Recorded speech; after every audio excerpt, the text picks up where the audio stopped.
Me këtë padi kemi kërkuar nga Gjykata Supreme që të vendosë lidhur me ligjshmërinë e rregullores së Prishtina Parkingut. Edhe vetë miratimi i kësaj rregullore nuk i ka ndjekur procedurat e duhura, e për më tepër edhe vetë rregullore nuk e ka përmbajtja e saj është e mangët. Pra, i kemi kërkuar gjykatës që ta shfuqizojë në tërësi këtë rregullore, me pas do të shohim nëse Prishtina,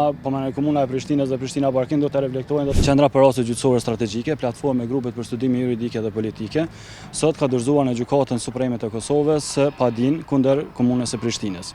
Me këtë padi kemi kërkuar nga Gjykata Supreme që të vendosë lidhur me ligjshmërinë e rregullores së Prishtina Parkingut.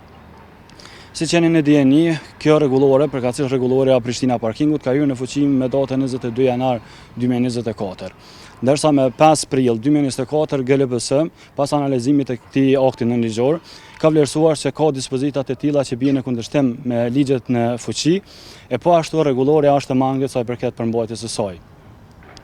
Të gjitha këto pretendime tona i kemi nisur përmes një kërkese drejtuar kryetarit të Prishtinës, zotit Perparim Roma, dhe asamblezëve të Kuvendit Komunal të Prishtinës, që t'i adresojnë këto dhe të hyjnë në procedurën e plotësim ndryshimit të rregullores. Duke qenë se as komuna e as kryetari Perparim Roma nuk patën vullnet që të hyjnë në procedurën e plotësim ndryshimit të rregullores dhe të evitojnë të gjitha këto mangësi që i ka rregulloria e Prishtina Parkingut, ne sot po dorëzojmë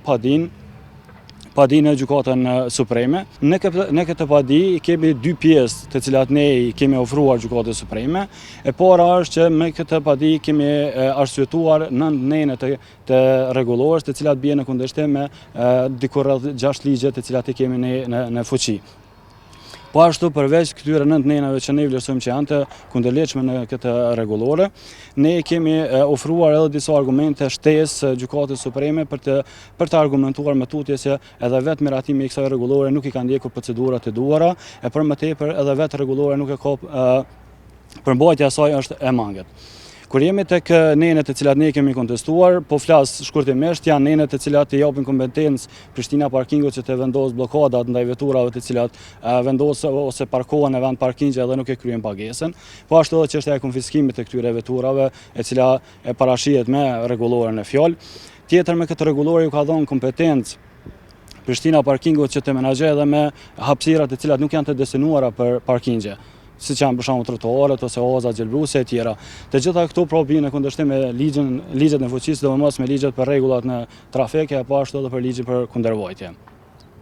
Një shkelje tjetër që ne mendojmë është që rregulloria në fjalë nuk ka dhënë siguri të plotë sa i përket mbrojtjes së të dhënave personale të personave të cilët aplikojnë për leje parkingu përmes Prishtina Parkingut. Pra, i kemi kërkuar gjykatës që ta shfuqizojë në tërësi këtë rregullore, me pas do të shohim nëse